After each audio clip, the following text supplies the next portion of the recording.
The General Assembly will hear a statement by the Prime Minister of the State of Israel, Mr. Benjamin Netanyahu. May I request protocol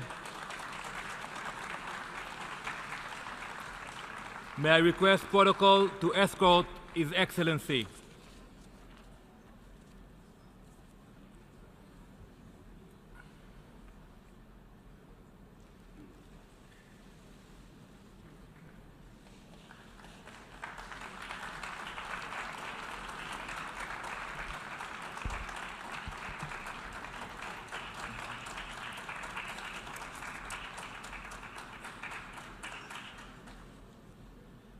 Mr. President, ladies and gentlemen, we're in the midst of a great revolution, a revolution in Israel's standing among the nations.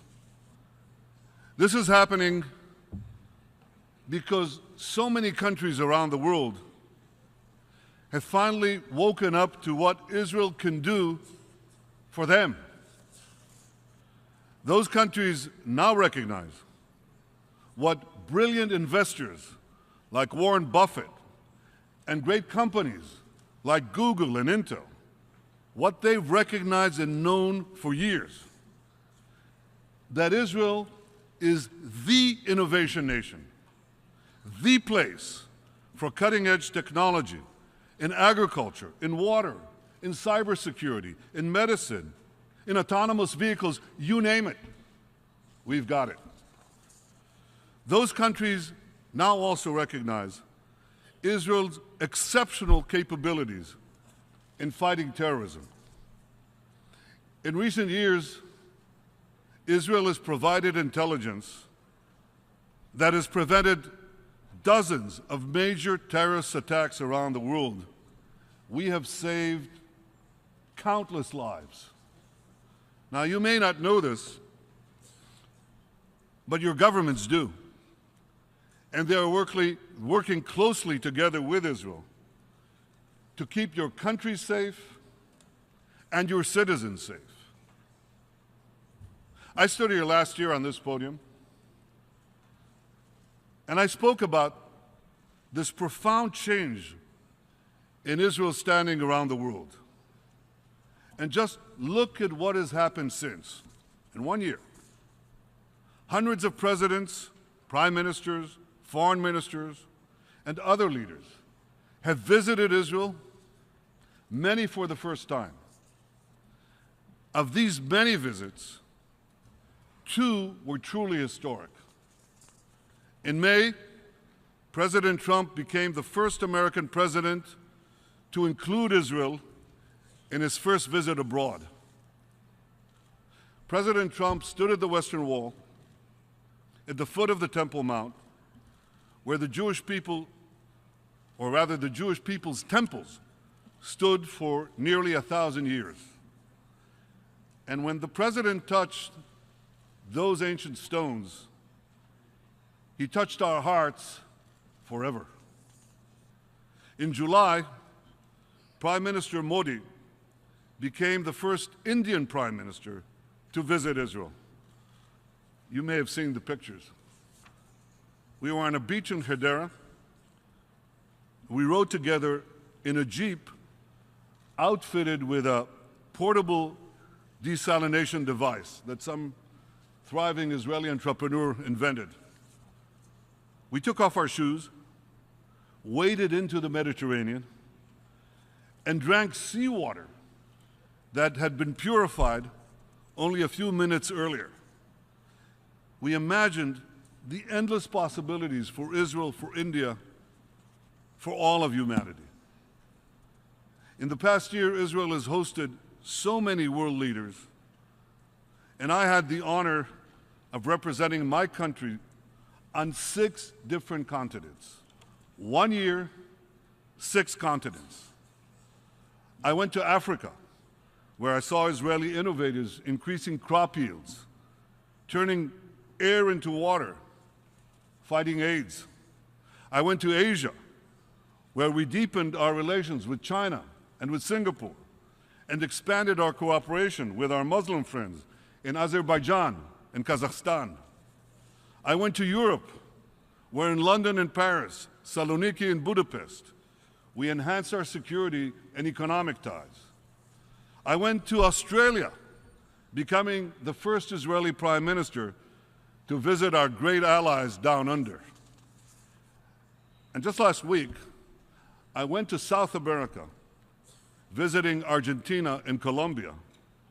And then I went on to Mexico, becoming, if you can believe it, the first Israeli Prime Minister ever to visit Latin America. After 70 years, the world is embracing Israel, and Israel is embracing the world. 1 year,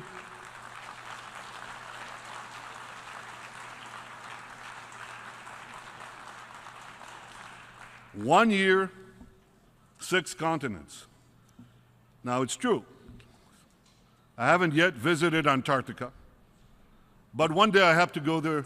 I want to go there too, because I've heard that penguins are also enthusiastic supporters of Israel.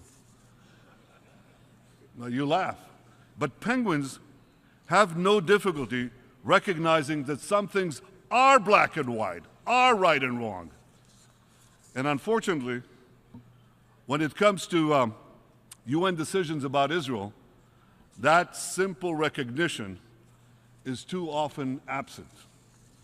It was absent last December when the Security Council passed an anti-Israel resolution that set back the cause of peace. It was absent last May when the World Health Organization adopted, you have to listen to this, the World Health Organization adopted a Syrian-sponsored resolution that criticized Israel for health conditions on the Golan Heights. As the great John McEnroe would say, you cannot be serious. I mean, this is preposterous. Syria has barrel-bombed, starved, gassed, and murdered hundreds of thousands of its own citizens and wounded millions more, while Israel has provided life-saving medical care to thousands of Syrian victims of that very same carnage. Yet who does the World Health Organization criticize? Israel. So is there no limit to the UN's absurdities when it comes to Israel? Well, apparently not, because in July, UNESCO declared the Tomb of the Patriarchs in Hebron a Palestinian World Heritage Site. That's worse than fake news. That's fake history. Mind you, it's true that Abraham, the father of both Ishmael and Isaac, is buried there. But so too are Isaac, Jacob, Sarah, Rebecca. Sarah is a Jewish name, by the way. Sarah, Rebecca, and Leah, who just happen to be patriarchs and matriarchs of the Jewish people. Well, you won't read about that in the latest UNESCO report, but if you want to, you can read about it in a somewhat weightier publication. It's called the Bible. I highly recommend it. I hear it even got 4.5 out of 5 stars on Amazon, and it's a great read. I read it every week. Ladies and gentlemen, a moment to be serious. Despite the absurdities, despite the repetition of these farcical events, there is change. Slowly but surely, there are signs of positive change even at the United Nations. Mr. Secretary General, I very much appreciate your statement that denying Israel's right to exist is anti-Semitism, pure and simple. Now that's important, because for too long, the epicenter of global anti-Semitism has been right here at the UN. And while it may take many years, I'm absolutely confident that the revolution in Israel's ties with individual nations will ultimately be reflected here in this Hall of Nations. I say that because there's also a marked change in the position of some of our key friends. Thanks to President Trump's unequivocal support for Israel in this body, that positive change is gathering force. So thank you, President Trump. Thank you for supporting Israel at the UN. And thank you for your support, Ambassador Nikki Haley. Thank you for speaking the truth about Israel.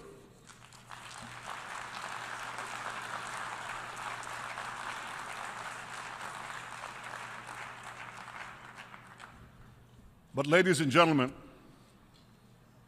here at the UN, we must also speak the truth about Iran, as President Trump did so powerfully this morning. Now, you know, I've been ambassador to the UN, and I'm a long-serving Israeli prime minister, so I've listened to countless speeches in this hall. But I can say this: none were bolder, none were more courageous and forthright than the one delivered by President Trump today. President Trump rightly called the nuclear deal with Iran, he called it an embarrassment. Well, I couldn't agree with him more. And here's why. Iran vows to destroy my country every day, including by its chief of staff the other day. Iran is conducting a campaign of conquest across the Middle East, and Iran is developing ballistic missiles to threaten the entire world. 2 years ago, I stood here and explained why the Iranian nuclear deal not only doesn't block Iran's path to the bomb, but actually paves it. Because the restrictions placed on Iran's nuclear program have what's called a sunset clause. Now, let me explain what that term means. It means that in a few years, those restrictions will be automatically removed, not by a change in Iran's behavior, not by a lessening of its terror or its aggression. They'll just be removed by a mere change in the calendar. And I warned that when that sunset comes, a dark shadow will be cast over the entire Middle East and the world, because Iran will then be free to enrich uranium on an industrial scale, placing it on the threshold of a massive arsenal of nuclear weapons. That's why I said 2 years ago that the greater danger is not that Iran will rush to a single bomb by breaking the deal, but that Iran will be able to build many bombs by keeping the deal. Now, in the last few months, we've all seen how dangerous even a few nuclear weapons can be in the hands of a small rogue regime.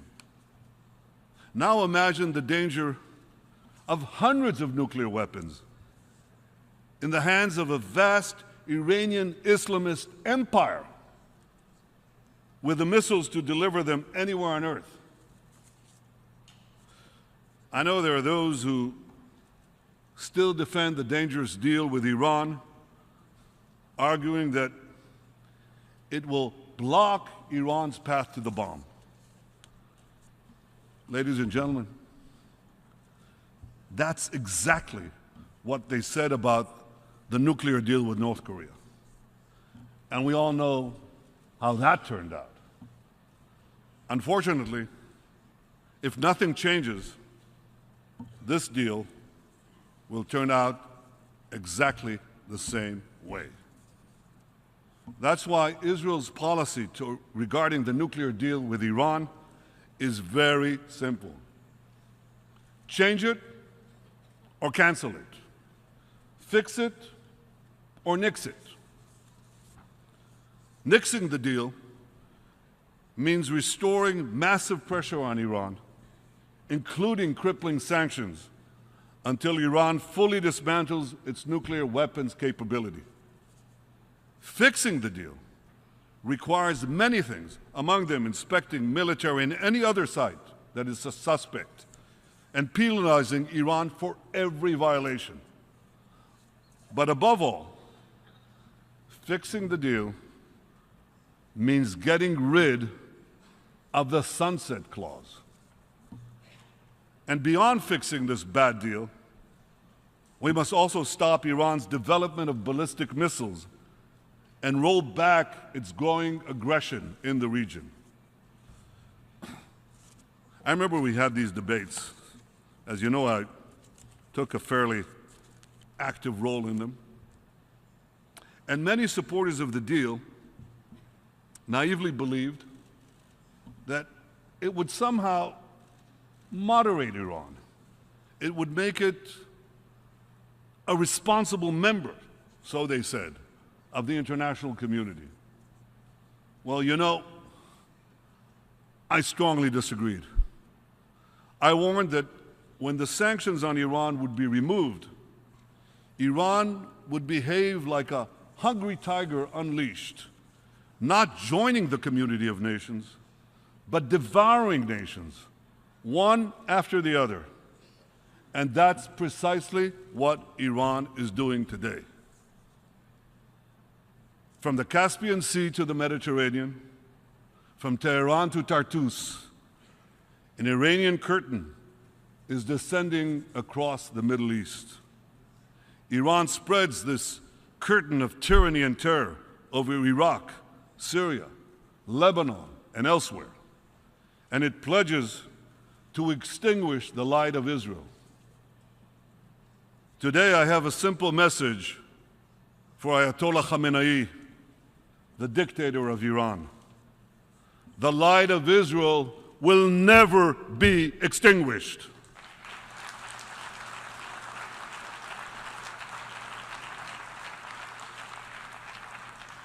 Netzach Israel lo yeshaker.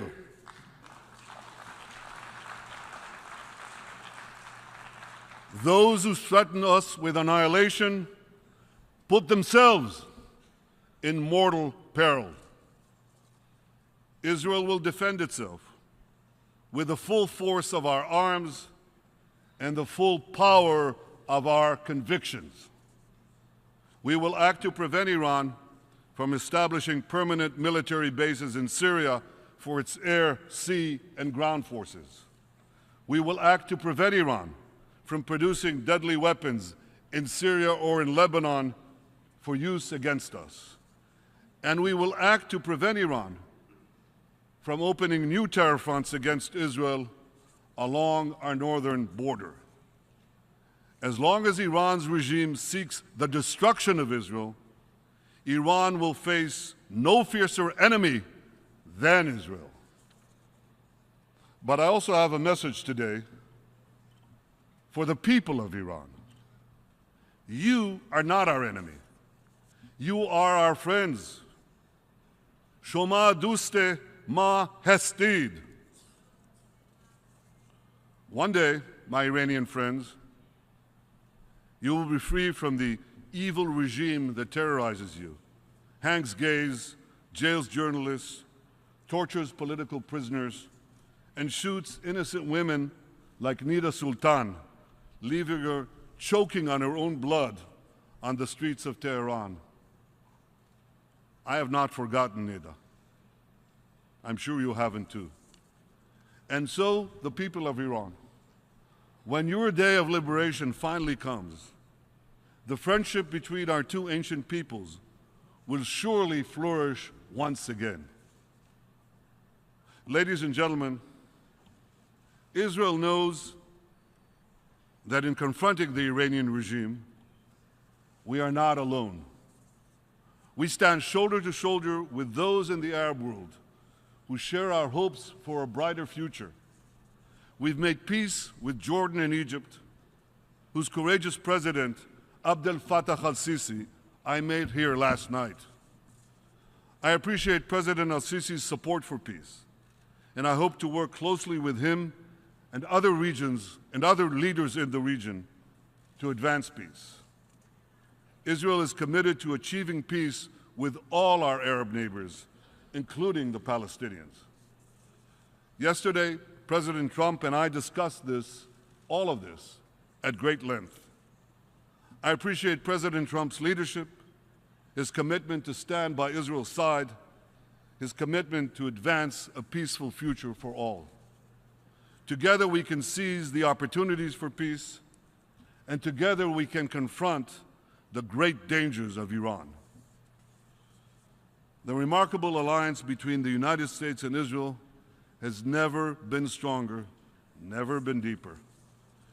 And Israel is deeply grateful for the support of the Trump administration, the American Congress, and the American people.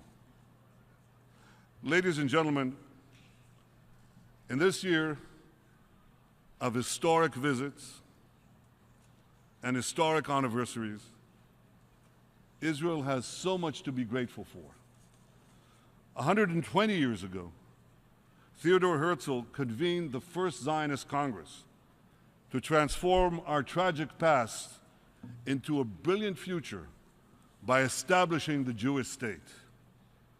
100 years ago, the Balfour Declaration advanced Herzl's vision by recognizing the right of the Jewish people to a national home in our ancestral homeland.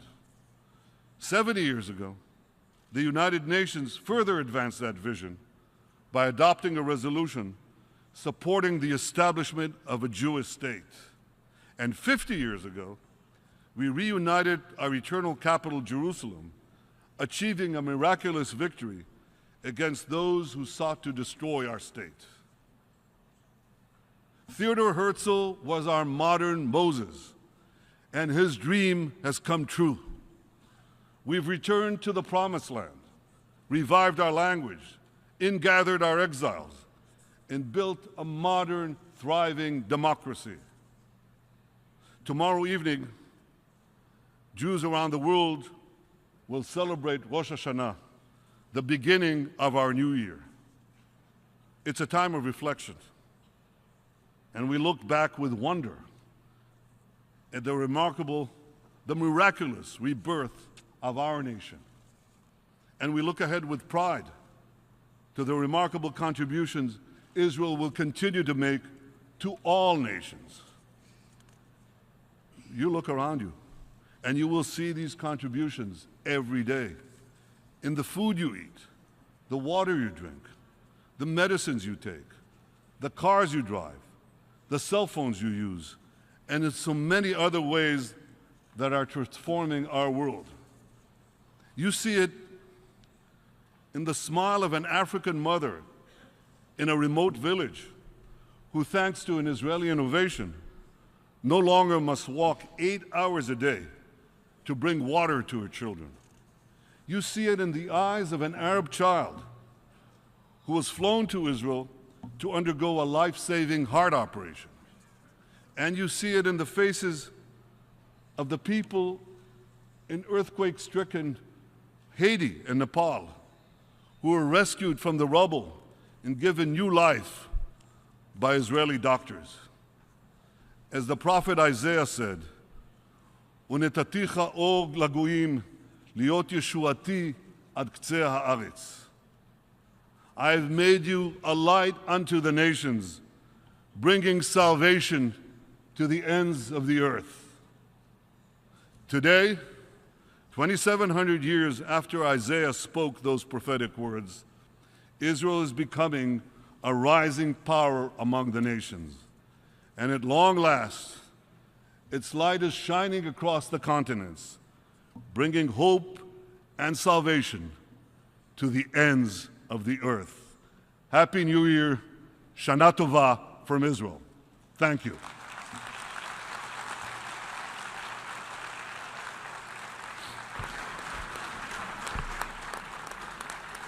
On behalf of the General Assembly, I wish to thank Prime Minister Netanyahu of the State of Israel for the statement just made.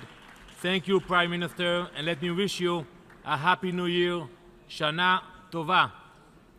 I request protocol to escort His Excellency.